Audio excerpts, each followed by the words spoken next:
There is a particular kind of man that history seems to demand at its most critical moments. Not always the most brilliant, not always the most eloquent, but a man whose presence, whose endurance, and whose sheer force of character are exactly what a broken and uncertain world requires. George Washington was that man. Long before he became a symbol, before his face was carved into mountains and printed onto currency, he was a boy growing up on the edge of the known world. He was born on the 22nd of February, 1732, on his father's tobacco plantation at Pope's Creek in Westmoreland County, in the colony of Virginia. The world he entered was one of remarkable energy and possibility. Virginia was a place unlike anywhere else on Earth. Vast stretches of open land waiting to be shaped by human ambition, rivers wide enough to carry the commerce of a growing civilization, and forests full of resources that men with vision and determination could turn into something lasting. The men who carved Virginia out of the American wilderness were not dreamers. They were builders. And the world they constructed, for all its roughness and imperfection, was one of the most consequential experiments in human settlement the modern world had ever seen. It was into this world of ambition and hard work that George Washington was born. The British Empire cast a long shadow over every corner of this world. King George II sat on the throne in London, and the colonists of Virginia were, in every legal and cultural sense, his subjects. They flew his flag, traded under his laws, and measured their social worth against the standards of a society most of them would never see in person. Within that imperial framework, the Washington family occupied a particular and interesting position. They were not nobility. By the rigid standards of the British class system, they were commoners, far removed from the gilded corridors of the royal court. But in Virginia, they were something else entirely. They were landowners, businessmen, and community figures, and in the colonial world, that counted for a very great deal. George's father, Augustine Washington, was a man of considerable ambition and drive. He owned several tobacco plantations spread across Virginia and had built a successful iron operation in partnership with the English Principio Company, extending his business interests into neighboring Maryland. He served as a justice of the peace and a sheriff for Westmoreland County, and he was an active figure in the local militia. Augustine Washington was, in short, the kind of man who shaped the communities around him without ever seeking fame beyond them. He was a builder, a manager, and a provider. He was also a man who moved his family frequently, chasing the best use of his various properties and business interests. In 1735, the family relocated to the 2,500-acre estate of Little Hunting Creek on the banks of the Potomac River. 3 years later, they moved again to Ferry Farm on the Rappahannock River, just across from the port of Fredericksburg and not far from the ironworks at Accokeek Creek. From the windows of that house, the young George could watch ships being loaded with tobacco and iron, commodities feeding the earliest stirrings of the Industrial Revolution. It was a front-row seat to the machinery of empire. Augustine had been married once before. His first wife, Jane Butler, had given him 4 children before her death in 1729. A couple of years later, he married a 23-year-old woman named Mary Johnson Ball, and together they would have 6 children. George was the eldest of those 6. His mother, Mary Washington, had known hardship long before she ever became a wife. She was born in 1708 to an elderly father who died only 3 years after her birth, leaving her 400 acres of land. Her own mother died when Mary was just 12 years old. She was raised by a family friend named George Eskridge, and it was almost certainly through Eskridge's social circles that she eventually met Augustine Washington. When her first son arrived, she named him George, almost certainly in honor of the man who had looked after her in her most vulnerable years. Mary Washington was not a warm woman. She was strict, demanding, and deeply possessive of her children, particularly her eldest son. George would grow up addressing her in formal terms, greeting her as honored madam and signing his letters as her obedient son. There was no ease between them, no lightness. She managed Ferry Farm with a firm hand after Augustine's death and resisted every attempt George made to step beyond the boundaries she had set. For a boy of curiosity and restless ambition, she was a constant source of friction. Yet there is something important to understand about Mary Washington that goes beyond the tension between mother and son. She was a woman who had been alone in the world since childhood, who had survived by being tough, and who clung to her eldest son because in many ways he represented the only security she had left. Her harshness was, at its root, a kind of fear. But there was another figure in George's life who provided everything his mother could not. His half-brother Lawrence was 14 years older than him, the product of Augustine's first marriage, and to young George he was something close to a hero. Lawrence had studied at Appleby Grammar School in England and had returned to Virginia carrying the refinement and discipline of a formal education. He then served as a captain during the War of Jenkins' Ear, a conflict against Spain that had taken him to the coast of South America as part of an expeditionary force under Admiral Edward Vernon. The campaign itself had been a disaster. Disease and the arrogance of British commanders had torn the force apart before it ever accomplished its objectives. If you are enjoying this video, consider leaving a like and subscribing to the channel so you never miss a new biography. And now I want to hear from you. Drop a comment below telling me where in the world you are watching this from. Captain Lawrence Washington had never even been allowed off the ship, held back by a general who regarded colonial soldiers as unworthy of the fight. It was a humiliation he never forgot. But he came home with the bearing of a man who had faced the world, and in the eyes of his young half-brother, that was more than enough. Lawrence was the embodiment of what George wanted to become. When Augustine transferred Lawrence to the management of the family's Potomac River estate, Lawrence renamed it Mount Vernon, in honor of the admiral he had served under. He had also made an extraordinarily advantageous marriage to Anne Fairfax, whose family was among the most powerful in all of Virginia. The Fairfaxes managed more than 5 million acres of land in the colony, overseen in Virginia by Colonel William Fairfax on behalf of his English cousin, the 6th Baron Fairfax. Through Lawrence, young George Washington gained access to a social world that would have otherwise been entirely beyond his reach. He befriended Anne's brother, George William Fairfax, who was 8 years his senior. He earned the genuine affection of Colonel William Fairfax himself. He sat at tables where powerful men spoke openly about commerce, politics, and the future of the colony. For a boy who had grown up with ambition but limited opportunity, the Fairfax connection was nothing short of transformative. It showed him what was possible. It showed him the distance between where he was and where he might one day stand. Then, in April of 1743, everything changed. Augustine Washington died at the age of 49. George was 11 years old. The loss was sudden, and its consequences were immediate. George's portion of his father's estate was Ferry Farm and a small number of slaves, but his mother retained full control of the property and would continue to do so for years to come. The classical education that the elder Washington boys had received, the kind of schooling that opened doors in the colonial world, was now out of reach. There was no money for it, and no one to insist upon it. What instruction George received was basic and fragmentary. He learned mathematics. He developed, largely through his own initiative, a solid understanding of business and economics. As a teenager, he read widely, absorbing history, philosophy, and the popular fiction of the day. He was not idle, and he was not incurious. But the gaps in his formal education would follow him throughout his life. What he lacked in scholarship, he compensated for in physical ability and practical intelligence. He was an exceptional horseback rider from a young age, a skill that would prove indispensable in every chapter of his life that followed. He swam in the Rappahannock River near Ferry Farm.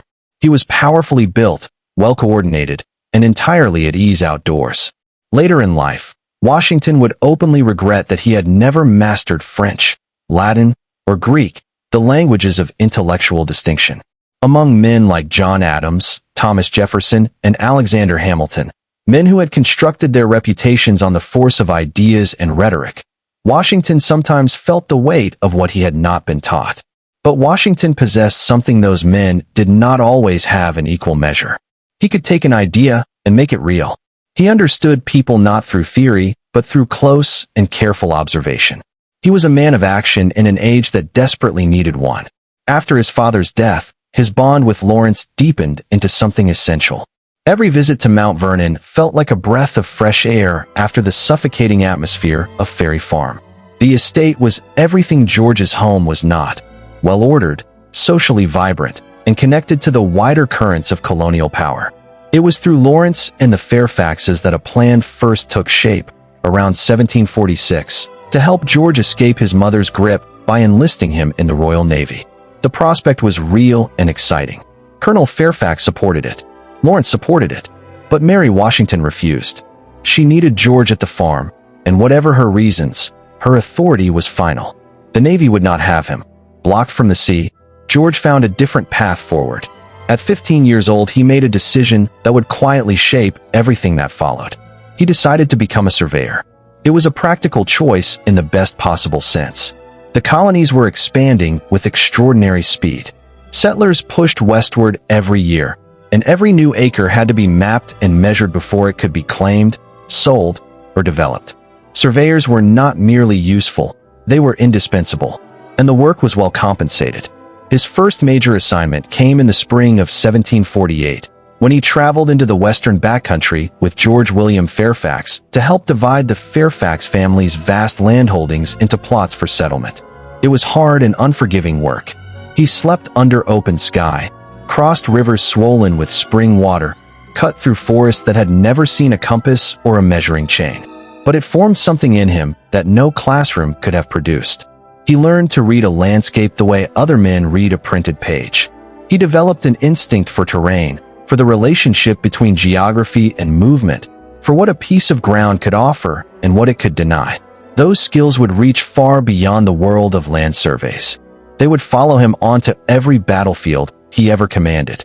Within just a few years, he had begun buying land of his own, accumulating over 2,000 acres before his 20th birthday. He was building something with deliberate intent. The shape of it was not yet fully clear, but the direction was unmistakable. George Washington was not a man content to simply inherit a place in the world. He was a man who intended to earn one. And then Lawrence died. In July of 1752, tuberculosis took his half-brother at the age of 34, leaving behind a wife and a young daughter. The loss fell on George like a stone. Lawrence had been his model, his mentor, and in the absence of his father, his closest example of what manhood and ambition could look like when they worked together. He grieved, and he carried that grief quietly, the way he would carry every burden that followed in his life, without display, without complaint, and without surrender. Lawrence had stipulated in his will that should his wife and daughter die without heirs, the estate of Mount Vernon would pass to George. Within months, the daughter died as well. George arranged to lease the estate from his widowed sister-in-law and moved in with the energy and purpose of a man who understood exactly what he had been given. He was 20 years old. He had land, a name built on his own effort, and an ambition that had survived every obstacle his early life had placed in front of him.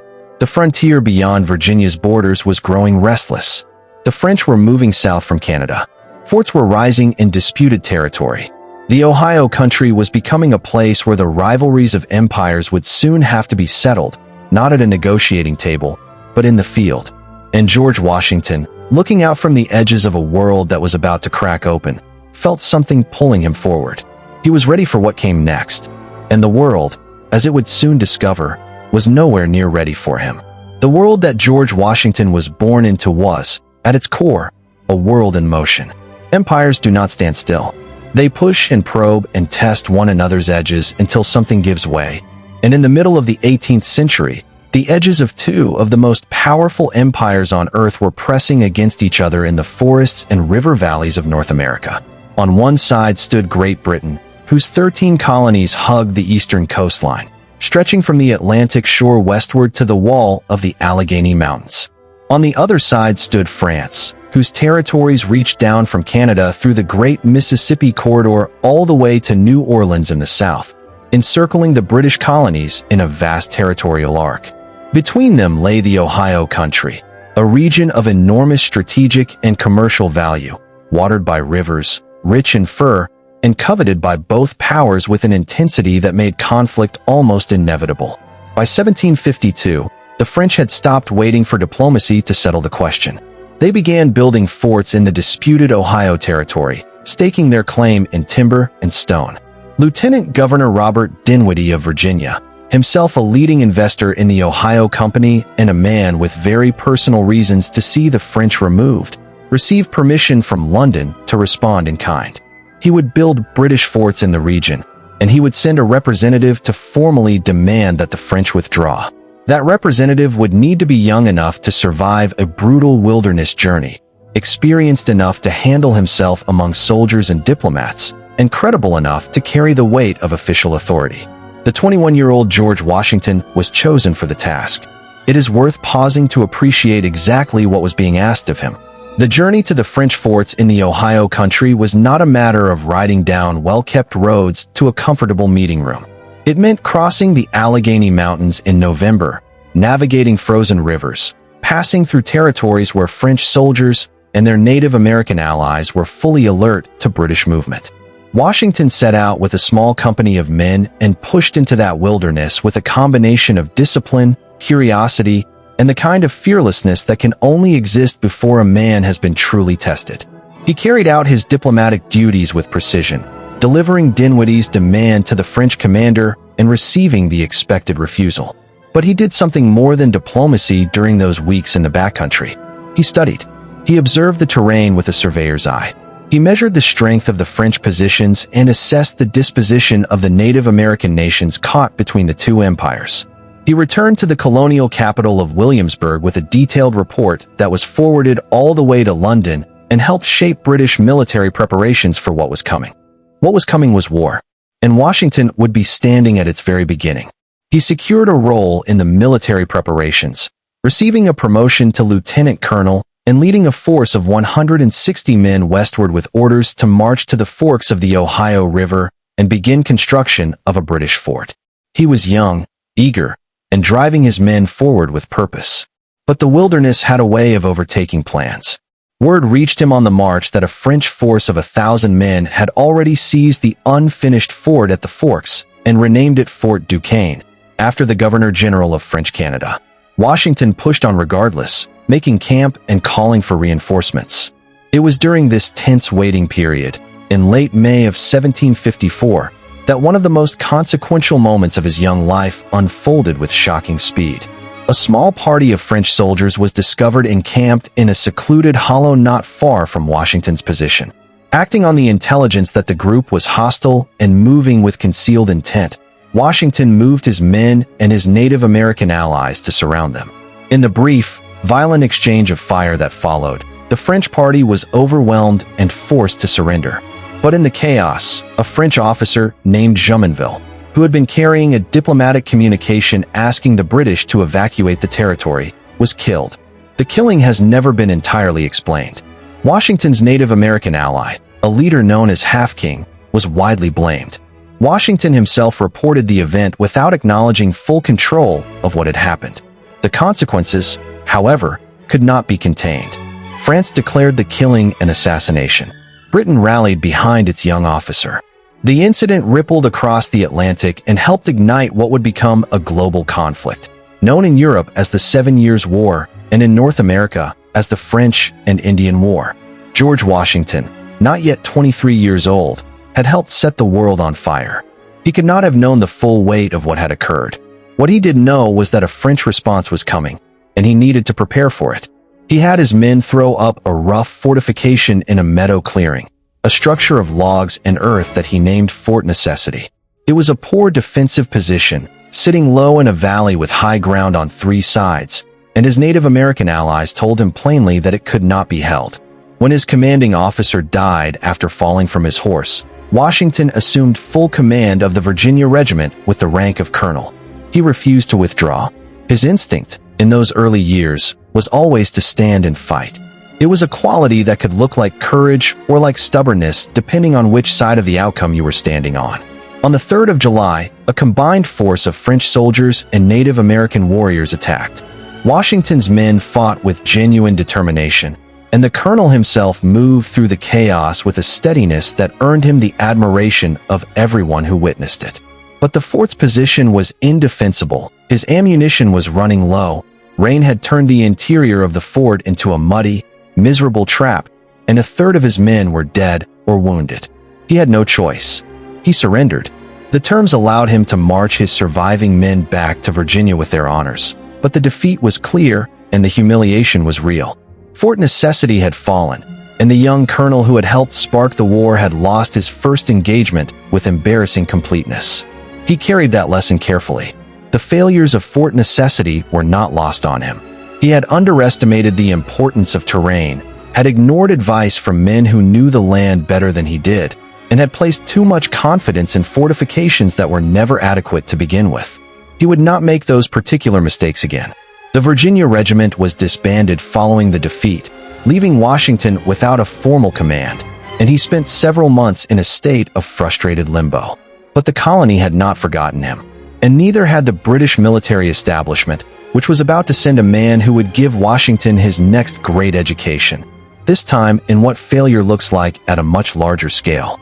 General Edward Braddock arrived from Britain in early 1755 with 2 full regiments of regular army troops and a mandate to retake Fort Duquesne and clear the French from the Ohio country once and for all. Washington rushed to offer his services, and Braddock accepted him as an aide-de-camp. It was an opportunity to observe the professional British Army at close range, to study its methods, absorb its discipline, and finally work alongside men who held the royal commissions that Washington had long and bitterly been denied as a colonial officer. He was genuinely glad to go. What he found was not what he had hoped for. Braddock was a competent officer by European standards, but almost completely unsuited to the realities of North American warfare. He moved his army slowly, burdened by an enormous supply train that turned every mile of wilderness into a logistical ordeal. He dismissed Washington's advice to travel lightly and used the kind of mobile tactics that the French and their Native American allies employed with such devastating effect. He held colonial soldiers in the same casual contempt that seemed to be standard issue among British regular officers. Washington watched all of this with a mixture of admiration for the man's personal bravery and quiet alarm at his inflexibility. The alarm proved entirely justified. On a July morning, Braddock's army of more than 2,000 men was moving in 3 columns through dense forest toward Fort Duquesne when a force of roughly 900 French soldiers and Native American warriors ambushed them from the treeline. The British formations, drilled for open-field European combat, were completely unprepared for an enemy they could barely see. Panic spread through the ranks with terrifying speed. Officers fell in droves. Men bunched together in the open while fire poured in from concealed positions on every side. Washington rode through the carnage carrying orders, exposing himself to fire that seemed almost designed to kill him specifically. 2 horses were shot from under him. Bullets punched through his coat in several places. He never fell. He later wrote to his mother that some unseen hand of Providence had preserved him, and there is no reason to doubt that he believed every word of it. Braddock himself was mortally wounded and died on the retreat a few days later. The campaign was a catastrophe, and Washington's conduct in the middle of it, cool, brave, and relentlessly focused, made him a figure of genuine public admiration throughout the colonies. In the aftermath, the Virginia Regiment was reformed and Washington was appointed commander of all of Virginia's military forces. It was a significant command, but it came loaded with frustrations. He still held no royal commission. His pay remained far below that of British regular officers with equivalent responsibility. London's strategy for the war prioritized offensive operations in Canada, while keeping Virginia and the frontier on the defensive, leaving Washington to manage a thin line of forts with too few men, unreliable supply chains, and militiamen who deserted in staggering numbers. He wrote letter after letter to Governor Dinwiddie arguing for better resources, better pay, and better policy. The letters were articulate, forceful, and largely ignored. Washington was learning something during those years that no battlefield could have taught him. He was learning the particular fury of a man who understands exactly what needs to be done and has no power to make it happen. That fury would simmer in him for 2 more decades before it finally found a purpose equal to its heat.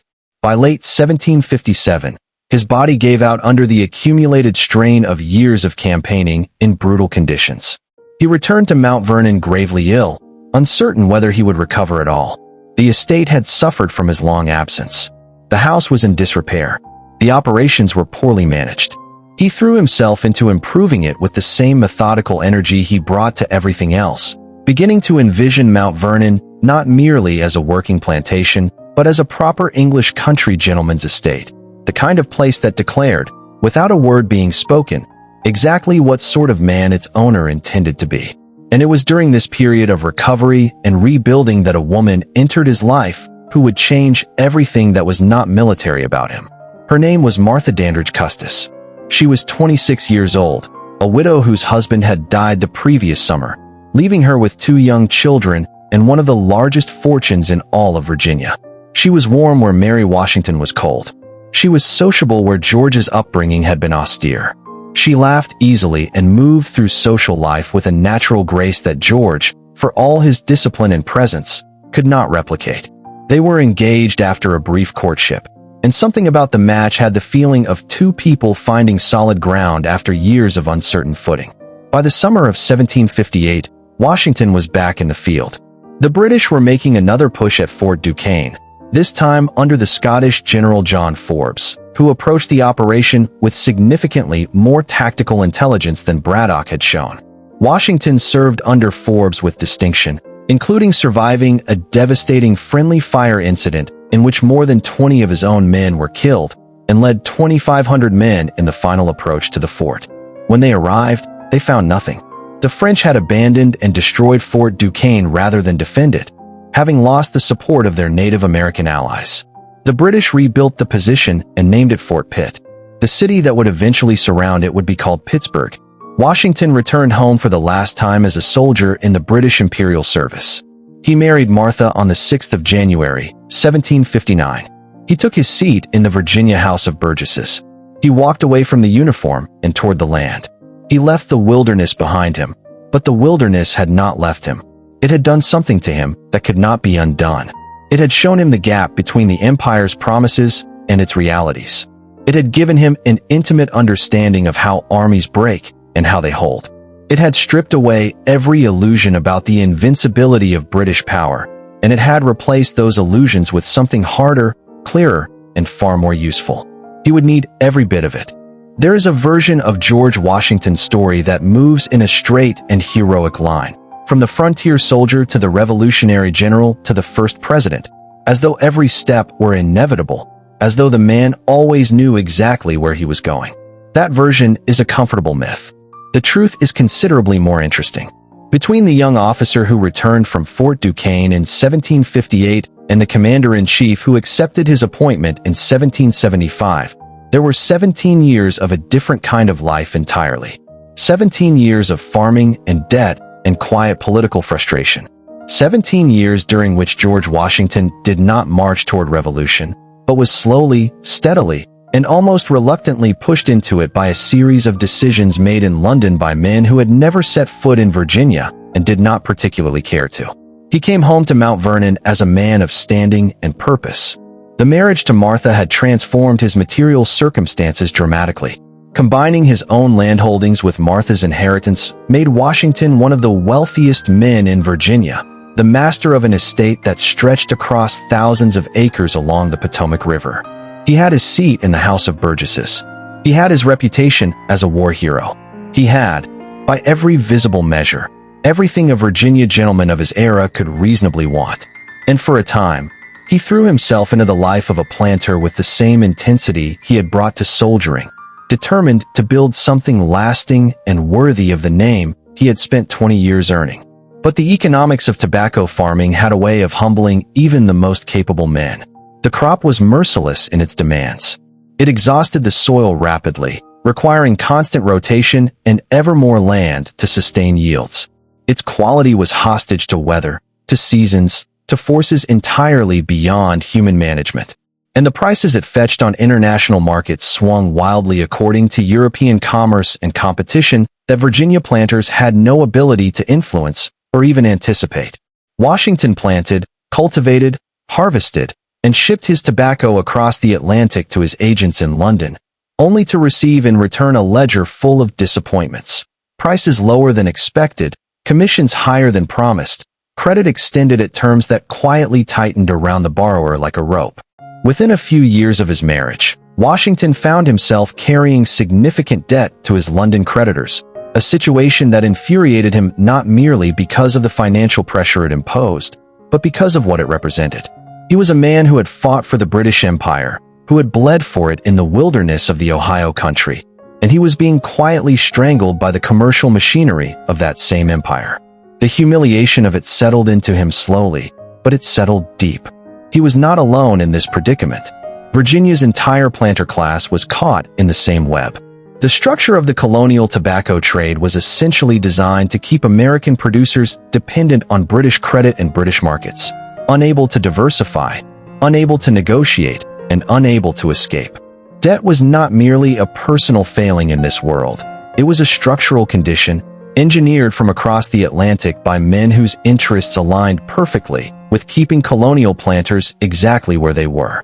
Washington understood this clearly, and understanding it made him angry in a way that went beyond personal grievance into something closer to political conviction. It was during these years that he also began to confront, in a more private and personal way, the uncomfortable reality of the institution upon which his entire world was built. Washington owned slaves. At the peak of his time at Mount Vernon, he would own more than 600 of them.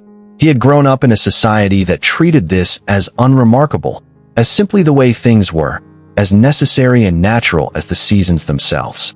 The men and women who labored in his fields and his house were, under the law and under the prevailing moral framework of colonial Virginia, property. No different, in legal terms, from the tools in his workshop or the horses in his stable.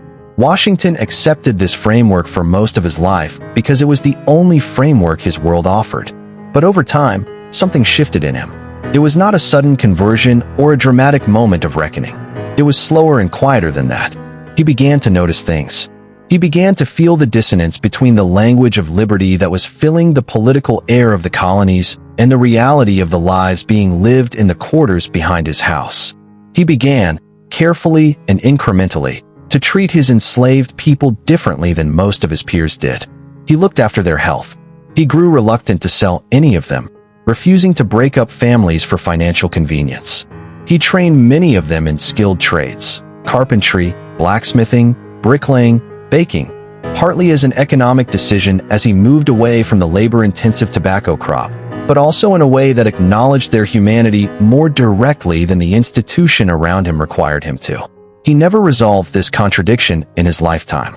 The resolution, such as it was, would come only in his will. But the contradiction itself was alive in him, and it informed the way he thought about freedom and its meaning in ways that made him, ultimately, a more complex and interesting revolutionary than he is usually given credit for being.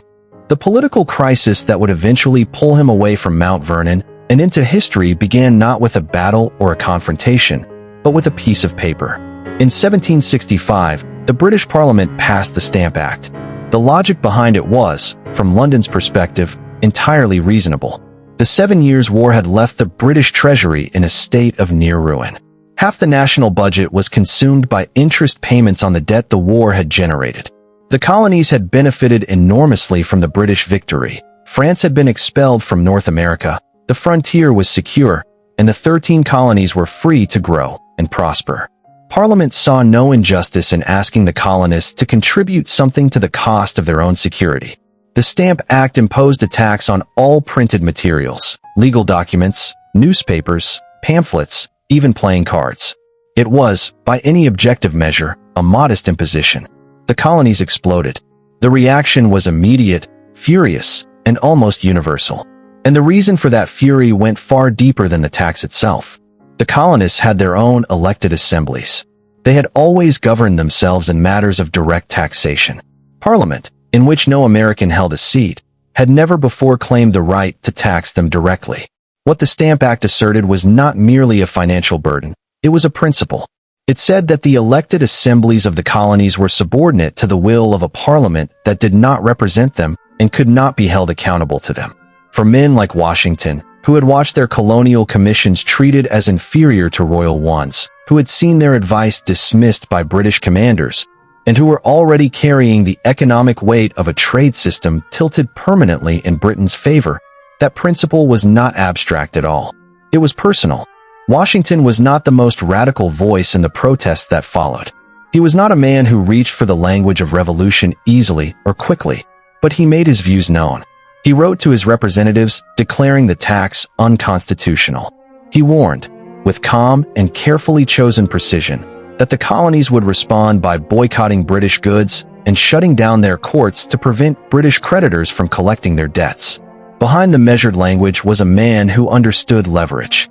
He knew what the colonies represented to the British commercial world, and he was not shy about making that leverage explicit.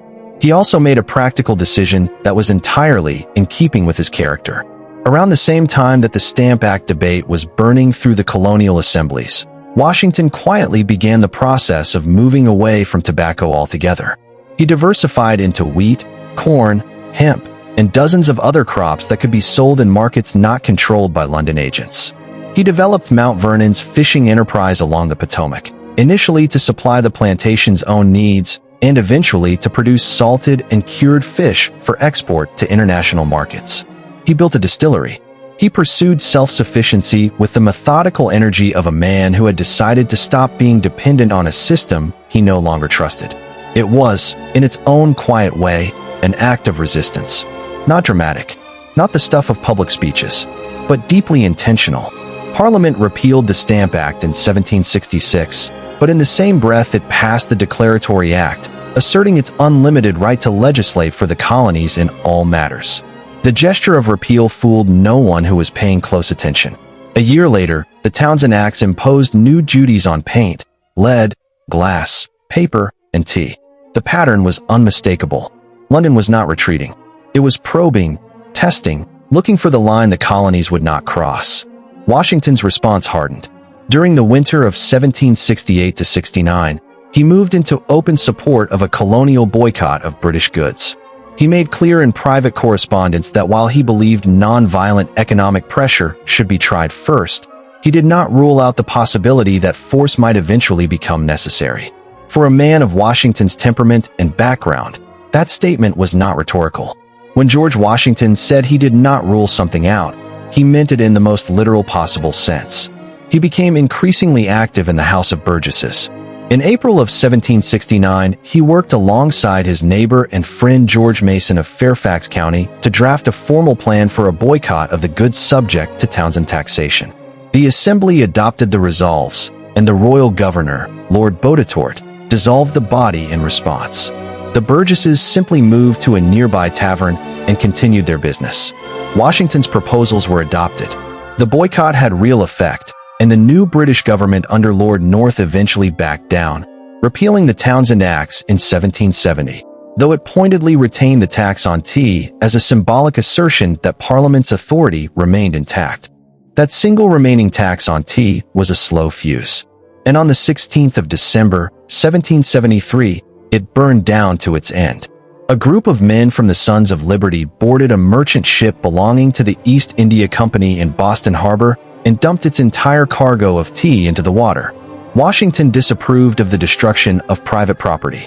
He said so. He was a man who believed deeply in order, in the rule of law, in the idea that political grievances should be addressed through legitimate channels.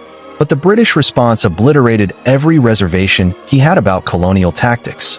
Parliament passed a series of measures against Boston that stripped the city of its self-governing rights, closed its port to trade until the East India Company was repaid, and made clear that any colony that stepped out of line could expect the same treatment.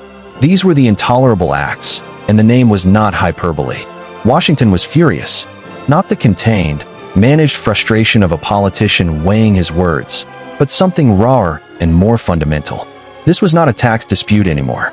This was the British government demonstrating its willingness to destroy an entire city's economy as an act of collective punishment. In July of 1774, chairing a meeting in Fairfax County, Washington helped draft and pass the Fairfax Resolves alongside George Mason. The document was a precise and forceful declaration of principle. It stated that taxation and representation were, in their nature, inseparable. It was a line in the sand, written in the language of law by men who still hoped the line would hold. Washington was elected to Virginia's delegation to the First Continental Congress in Philadelphia the following month. He arrived not as an orator or a theorist, but as something the Congress needed at least as much: a man of demonstrated military experience, practical intelligence, and enormous personal credibility, who had spent the better part of his adult life learning exactly what it meant to stand between the colonies and the edge of something terrible. He spoke rarely at the Congress. When he did speak, He spoke to the point, and the room listened. The delegates around him sensed something in him that went beyond reputation. There was a quality of settled authority in the way he carried himself, a stillness that is only possible in men who have already faced the worst and are no longer afraid of it. As the Congress debated strategy and debated unity and debated how much farther things would have to go before war became unavoidable, more and more of those delegates began to think privately about who would lead an army if it came to that. Washington's name was on their lips before he ever invited it. On the 19th of April, 1775, British redcoats and American militiamen exchanged fire at Concord and Lexington in Massachusetts. The war that Washington had long considered possible was now impossible to deny. He arrived at the Second Continental Congress in Philadelphia that May wearing his colonel's uniform. The message was not subtle, and it was not meant to be. When the Congress created the Continental Army on the 14th of June, the choice of its commander was not a debate. It was a recognition. George Washington was appointed General and Commander-in-Chief of the Army of the United Colonies on the 16th. He accepted without theatrics.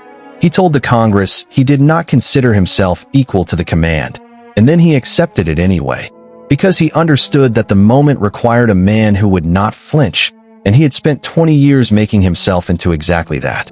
He was 43 years old. He had spent the better part of 2 decades farming, building, learning the slow grammar of political resistance, and quietly becoming the most prepared man in America for a job that no one had ever held before. The reluctant revolutionary had arrived at the point of no return, and he crossed it without looking back. Command is a strange and heavy thing. It looks, from the outside, like power. It looks like authority and direction and the satisfying clarity of a man who knows what he wants and has the means to get it.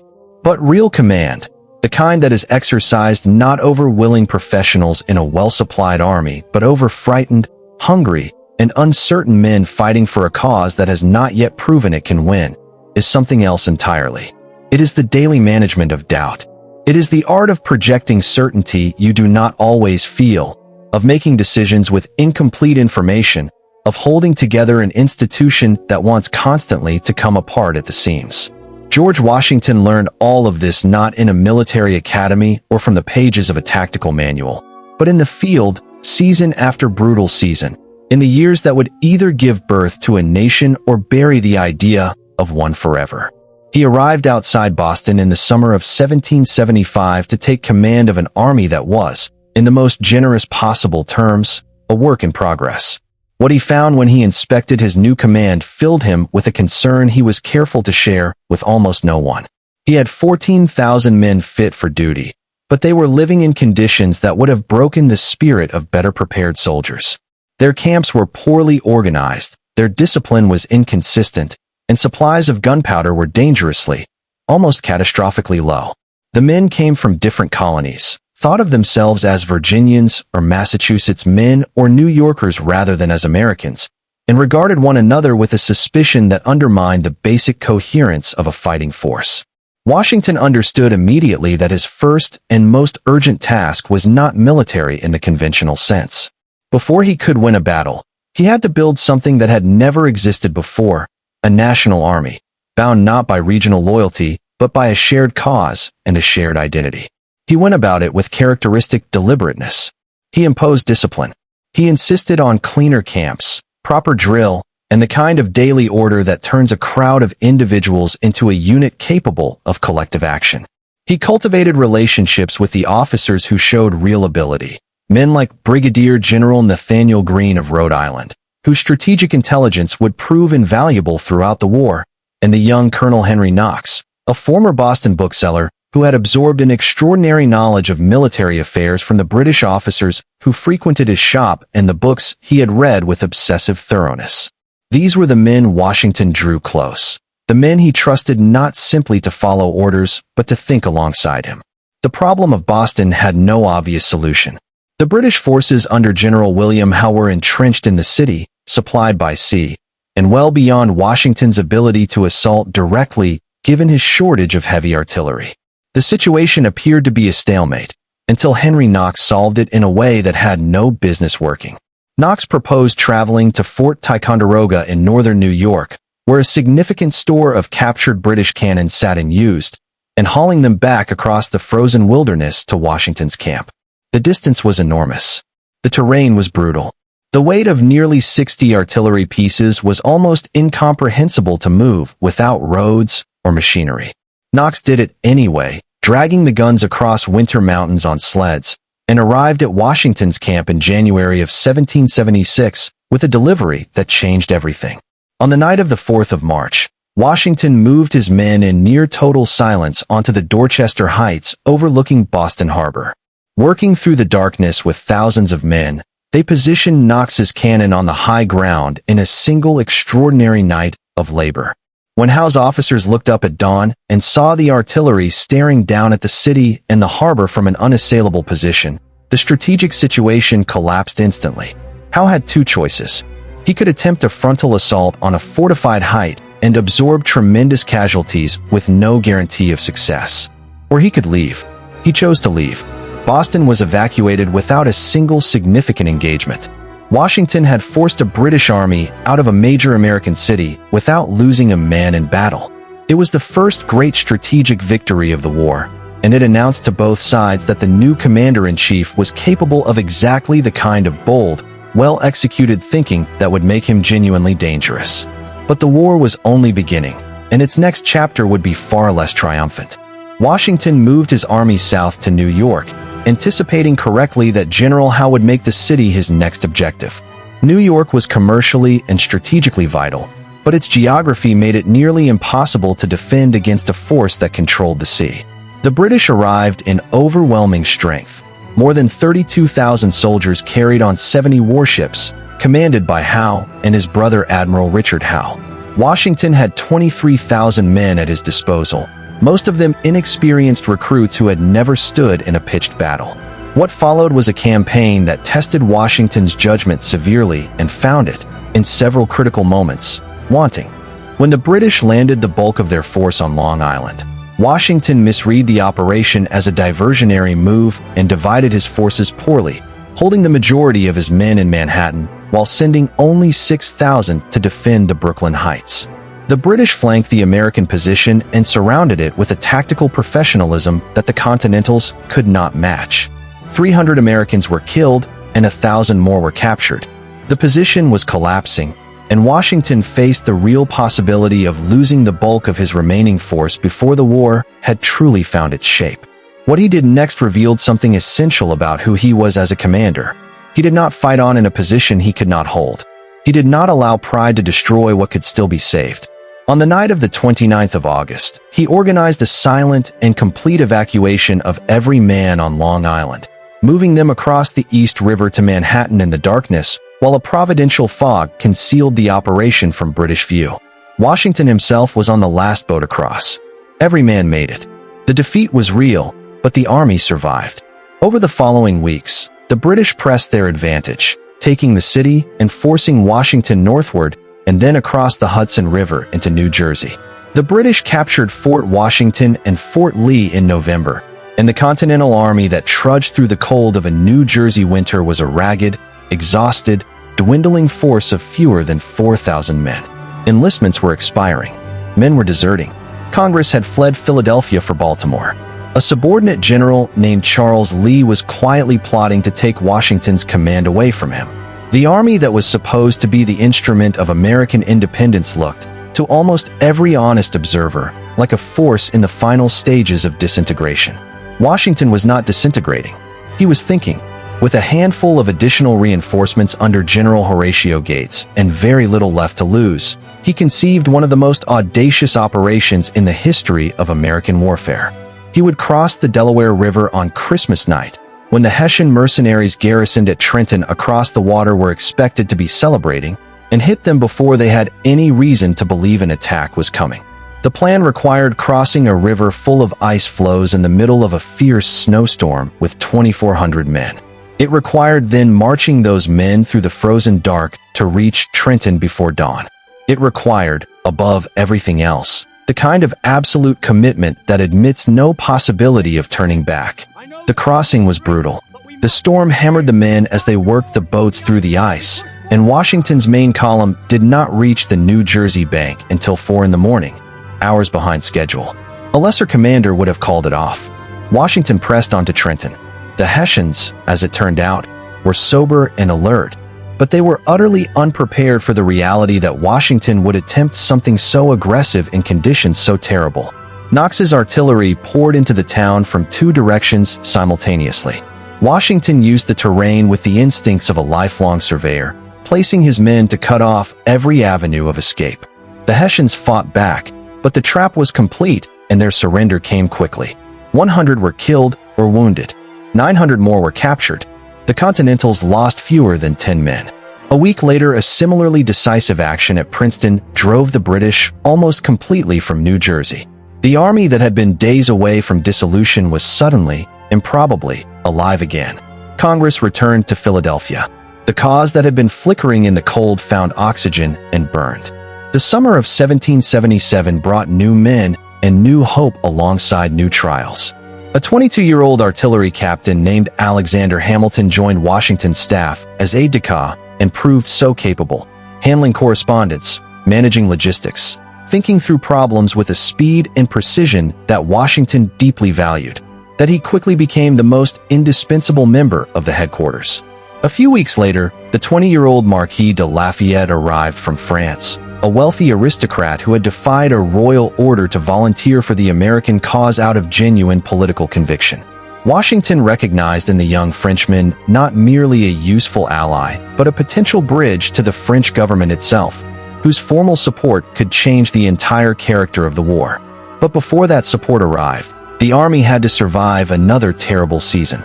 General Howe moved on Philadelphia in late summer, landing on the Chesapeake Bay and marching north. Washington moved to cut him off at Brandywine Creek, deploying his army among the ravines and fords on the southwestern approaches to the city. He anticipated a frontal assault and prepared for it. What Howe gave him instead was a massive flanking maneuver. More than 8,000 men on a long march around the American right flank, while 5,000 Hessians pinned the Continentals with a frontal demonstration. Washington received confused and contradictory intelligence throughout the day and responded too slowly to the flanking threat. By late afternoon, 3 columns of British troops were driving into the American right with overwhelming force, and the Continental line collapsed. More than 1,000 casualties, 400 of them prisoners. Philadelphia fell to the British shortly after.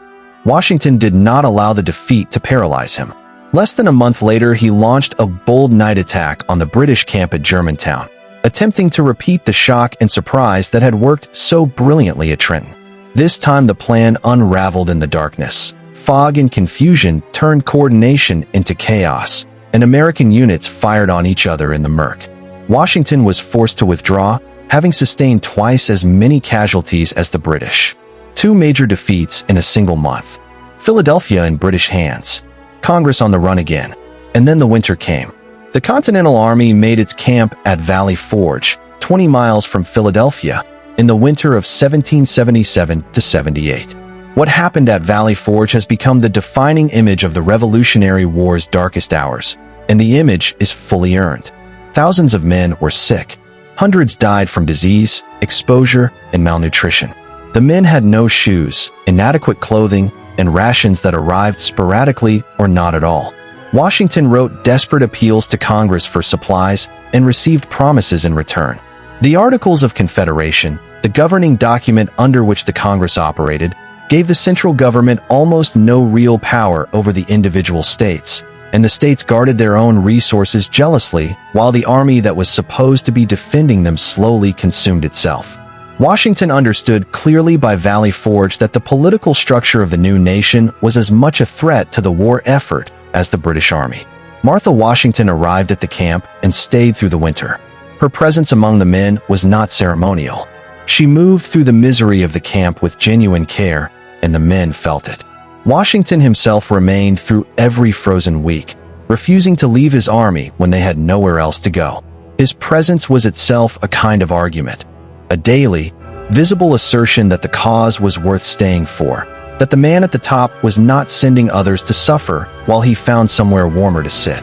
The transformation that winter came in the form of a Prussian officer named Friedrich von Steuben, who arrived at Valley Forge with no English, considerable theatrical energy, and a mastery of military drill that was unlike anything the Continentals had ever seen.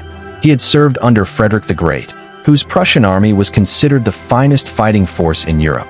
Von Steuben began working with Washington's men immediately, adapting his methods to the American character with an intuitive flexibility that made him extraordinarily effective. Within weeks, he had taught the army to move in formation, to maneuver under fire, to hold a line and wheel and advance with the precision of professionals. He began writing a drill manual that would remain in use by the United States Army for nearly a century. The men who marched out of Valley Forge in the spring were not the same men who had stumbled into it. They were a real army. The French alliance, signed in Paris in February of 1778, changed the entire strategic architecture of the war. Britain was suddenly facing not a colonial rebellion, but a global conflict, and the resources it had concentrated in North America now had to be divided across the Atlantic world. The British evacuated Philadelphia, withdrawing northward to New York, and Washington's forces intercepted the retreating column at Monmouth Courthouse in New Jersey. The battle that followed was fierce and complicated. General Charles Lee, recently released from British captivity, led the American vanguard with a half-heartedness that turned quickly into disorder, and Washington arrived on the scene to find his troops in retreat. What happened next entered the legend of the war. He rallied his men with a furious personal energy, rode directly into the chaos of the retreating column, and turned the tide through the sheer force of his presence and his voice. The Continentals fought back for 2 hours of ferocious close combat and held the field. The British slipped away in the night, and Lee was court-martialed for his conduct. Washington watched him go without grief. The war's final act played out in the South. After years of stalemate in the North, the British turned their strategy toward Virginia and the Carolinas. Washington could not leave the North unguarded, but worked tirelessly to support the Southern campaigns, sending men and officers and supplies as he could spare them. Then, in the late summer of 1781, the opportunity that Washington had been waiting for arrived with breathtaking suddenness. A French fleet under Admiral de Grasse had moved to seal off Chesapeake Bay, trapping British General Cornwallis and his army of 8,000 men on the Virginia Peninsula at Yorktown. Washington moved with a speed that surprised everyone, marching his Continental forces and a large French army under Rochambeau southward in a coordinated operation of extraordinary logistical precision. The trap closed around Cornwallis with no possibility of escape by land or sea. The siege of Yorktown lasted 3 weeks. The Allied guns pounded the British fortifications with relentless accuracy. Washington himself lit the fuse of the first artillery piece to open the bombardment, a gesture that was equal parts ceremony and genuine satisfaction. One by one, the British redoubts fell to nighttime assault, including a ferocious hand-to-hand attack on Redoubt 10 that Lafayette directed personally. When the last defensive position collapsed, Cornwallis had nothing left. On the 19th of October, 1781, the British Army marched out to surrender. Their band played a tune called "The World Turned Upside Down." The title was more accurate than perhaps they intended. The war was not officially over for nearly 2 more years, but Yorktown ended it in every way that mattered. When the Peace of Paris was signed in 1783, confirming American independence and fixing the boundaries of the new nation, Washington was still commanding the Continental Army in its quiet final days. The men around him were restless. Officers without pay, soldiers without pensions, a Congress without the authority or the will to honor the promises made to the men who had won the war. A letter circulated through the officer corps suggesting that the Army should use its power to force Congress's hand, that Washington could, if he chose, become something other than a general. He could become a ruler. He could become, as one admirer had suggested, a king. Washington convened his officers and faced them directly. He reached into his coat for the letter he had prepared to read, and then paused, pulling out a pair of spectacles his men had rarely seen him wear. He said quietly that he had grown old in their service and now found himself going blind. The room, full of hard and weathered men, broke. The threat of mutiny dissolved in the face of that single human moment, and Washington read his letter into a silence thick with emotion. The army stood down. On the 23rd of December, 1783, George Washington rode to Annapolis, Maryland, where the Congress was sitting, and resigned his commission as commander-in-chief. He handed back the authority that the nation had placed in him, in an act that stunned the watching world. King George III of England, upon hearing that Washington intended to resign his command and return to private life, reportedly said that if he did so, he would be the greatest man in the world. Washington did exactly that, and the world, finally, understood what it had been watching. There is a particular kind of courage that announces itself loudly. In the crack of a rifle, in the thunder of artillery, in the charge across open ground toward an enemy line. History tends to celebrate that kind of courage because it is visible and immediate and easy to understand. But there is another kind of courage that is quieter, more patient, and in some ways far more difficult to sustain. It is the courage to build something that has never existed before, with tools that are inadequate to the task, surrounded by brilliant men who disagree about almost everything, in full knowledge that if you fail, the failure will echo through centuries. That was the courage George Washington demonstrated in the final chapter of his life, and it was every bit as remarkable as anything he had accomplished on a battlefield. He returned to Mount Vernon in December of 1783 as a private citizen for the first time in nearly a decade, and he embraced that role with genuine relief. The plantation had suffered in his absence. Martha had managed it with great capability, but years of war had taken a toll on the land, the buildings, and the operational rhythms of a complex agricultural enterprise. Washington threw himself into the work of restoration and improvement. He redesigned the house, expanded its grounds, experimented with new crops and farming methods, and corresponded with agricultural thinkers in both America and Europe about soil management and crop rotation. He was not a man who knew how to be idle, and the farm absorbed all the energy that the army no longer required. But the peace he had returned to was not the peace he had imagined. The United States of America, as it existed under the Articles of Confederation in those years following the Revolution, was a nation in name more than in practice. The individual states behaved like sovereign countries, imposing their own trade restrictions on one another, printing their own currencies, and ignoring the requests of a central Congress that had no real authority to compel anyone to do anything. The national debt from the war went unpaid. Veterans who had given years of their lives to the cause lived in poverty, while the government that had promised them compensation proved structurally incapable of delivering it. Trade was chaotic.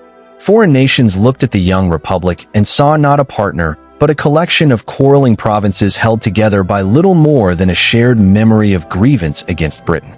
Washington watched all of this from Mount Vernon with growing alarm.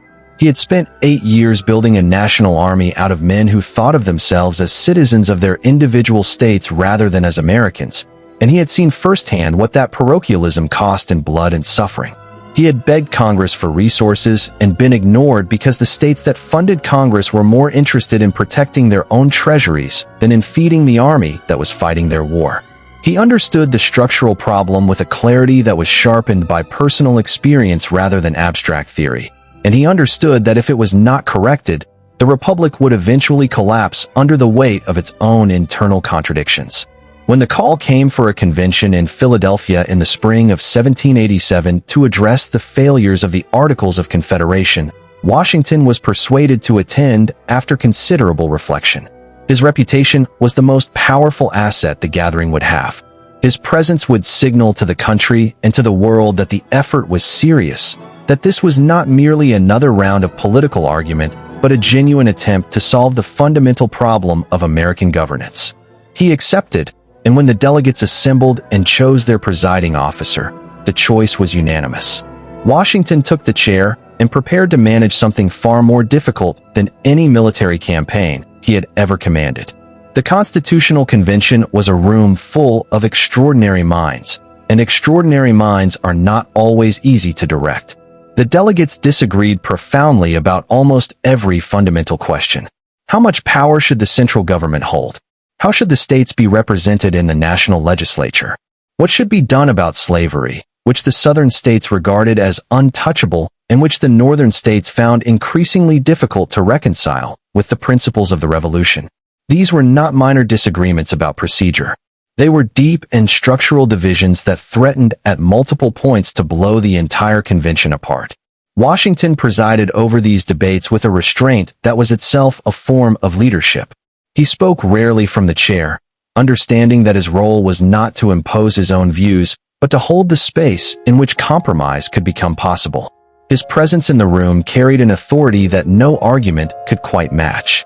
When men knew that George Washington was watching, when they knew that the figure who had held the Continental Army together through Valley Forge was sitting in silent judgment of their capacity to do the same with words and law, the level of the conversation tended to rise. He was the standard against which the delegates measured their own conduct, and most of them were unwilling to fall too far short of it. The compromises that emerged from Philadelphia were imperfect by any honest measure. The 3/5 compromise, which counted enslaved people as 3/5 of a person for purposes of congressional representation, was a moral stain on a document that spoke elsewhere of liberty and equality with genuine conviction. The Great Compromise that gave smaller states equal representation in the Senate while larger states gained proportional representation in the House was a practical solution to an otherwise irresolvable conflict. The Constitution that finally emerged was not the document any single delegate would have written alone. It was the product of months of argument and accommodation, of men willing to accept less than they wanted in order to achieve something that would hold. Washington signed it and used what remained of his enormous personal credibility to help secure its ratification by the states. When the new government was ready to begin operating in 1789, the question of who would lead it was not really a question at all. The Electoral College, voting in the first presidential election the new Constitution authorized, cast every single one of its votes for George Washington. It was not a close decision. It was not a negotiated outcome. It was a unanimous recognition that there was one man whose character and reputation the fragile new government could not afford to begin without. Washington accepted the office with the same measured gravity he had brought to every great responsibility of his life, traveling from Mount Vernon to New York, the temporary seat of government, for his inauguration on the 30th of April, 1789, to the roaring enthusiasm of crowds that lined every mile of the route. He understood, with great clarity, that everything he did would set a precedent. There was no template for what he was being asked to do, no prior American president to look to, no established tradition to follow, no accumulated wisdom about how this particular office should be conducted. Every decision he made, about protocol, about the relationship between the executive and the legislature, about the use of presidential power, about how a Republican head of state should present himself to the public, would become the foundation on which every successor would build. He took that responsibility with characteristic seriousness. He assembled a cabinet of formidable men and appointed them with a deliberate eye toward competence over personal loyalty. Alexander Hamilton became Secretary of the Treasury and arrived in the role with an economic vision so ambitious and so complete that it amounted to a comprehensive blueprint for the financial architecture of the nation. Hamilton wanted a national bank, a funded national debt, and a system of credit and commerce that would bind the states together through shared economic interest. Thomas Jefferson, whom Washington appointed as Secretary of State, looked at Hamilton's program and saw in it the seeds of tyranny, a centralized financial power that would corrupt the republic the Revolution had built.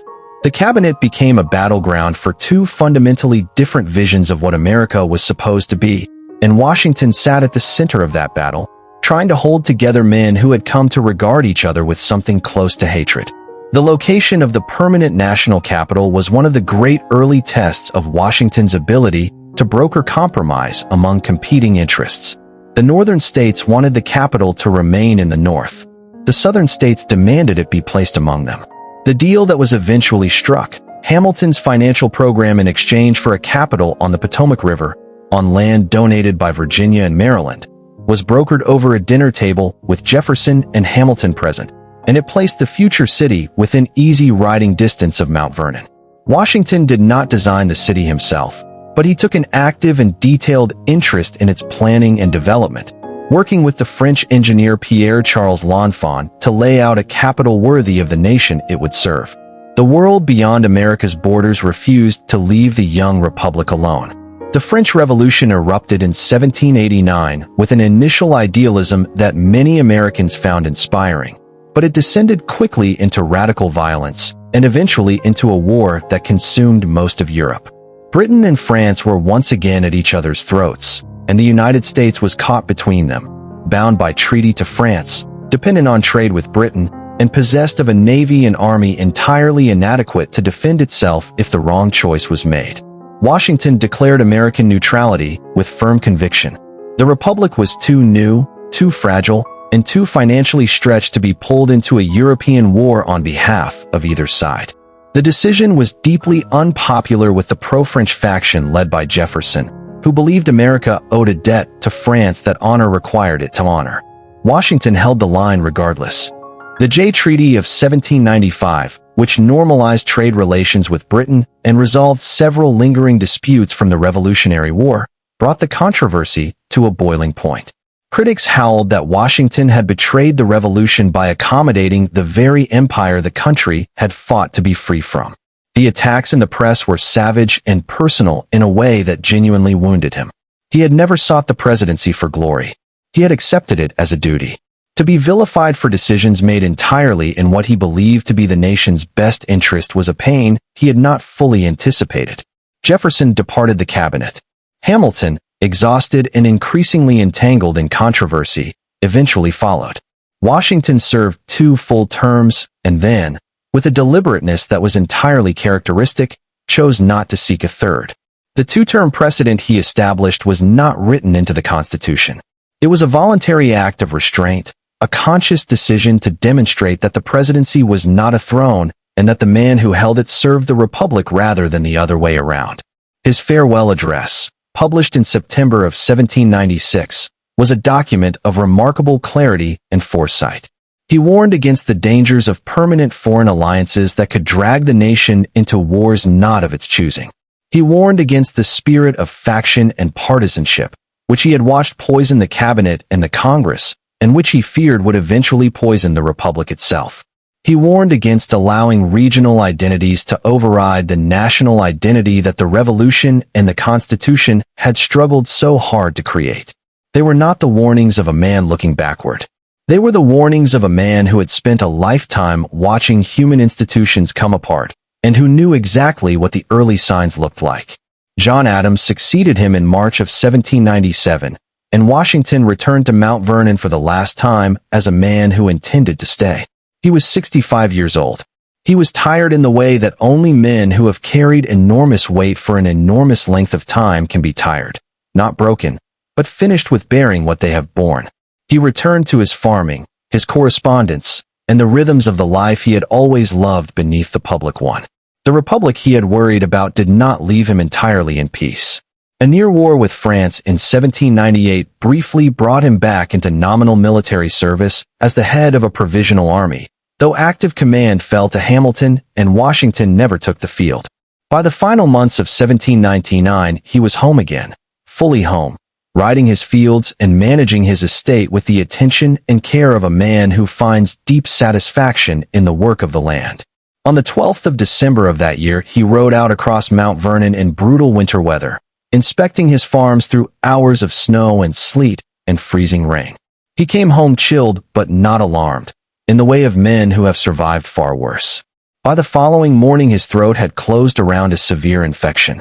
The medical treatments of the era, which included multiple aggressive bleedings that drained enormous quantities of blood from an already weakened body, almost certainly accelerated what the illness had already begun.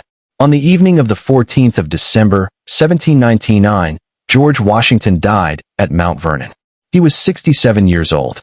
He faced the end with a composure that those present found almost impossible to describe, a man settling his accounts with the world and finding them, on balance, satisfactory. The news of his death moved through the young nation like a physical force. Congress adjourned. Cities went into mourning. Napoleon Bonaparte ordered 10 days of mourning in France. Henry Lee, delivering the funeral oration in Philadelphia, spoke the words that would echo down the centuries, that Washington was first in war, first in peace, and first in the hearts of his countrymen. What those words try to capture, and what no single phrase can quite contain, is the particular quality of the man's greatness. It was not the greatness of genius in the way that Hamilton possessed genius, or of eloquence in the way that Jefferson possessed eloquence. It was the greatness of a man who understood his own limitations with unusual honesty and compensated for them with unusual discipline. A man who lost more battles than he won and still won the war. A man who held an army together through conditions that should have destroyed it, not through charisma or inspiration alone, but through the daily, grinding, unglamorous work of being present and being steady when everything around him was falling apart. A man who was handed the most powerful office his nation could bestow and chose, twice, to give it back. He was a man of his time in ways that trouble us now and should. He was also a man who understood, at some deep level, that the principles he had fought to establish were larger than the world he had grown up in. The tension between those two truths is not something that can be resolved by celebrating one and ignoring the other. It can only be held and examined and understood for what it was, the struggle of a human being trying to do right in a world whose definition of right was still being written. He did not complete that work. No single life could. But he did something that very few people in all of human history have managed. He stood at the exact moment when everything was uncertain, when the idea of a free republic was still just that, an idea, and he made it real. He gave it weight and shape and a fighting chance. The world he left behind him was not perfect, but it was, because of him, possible.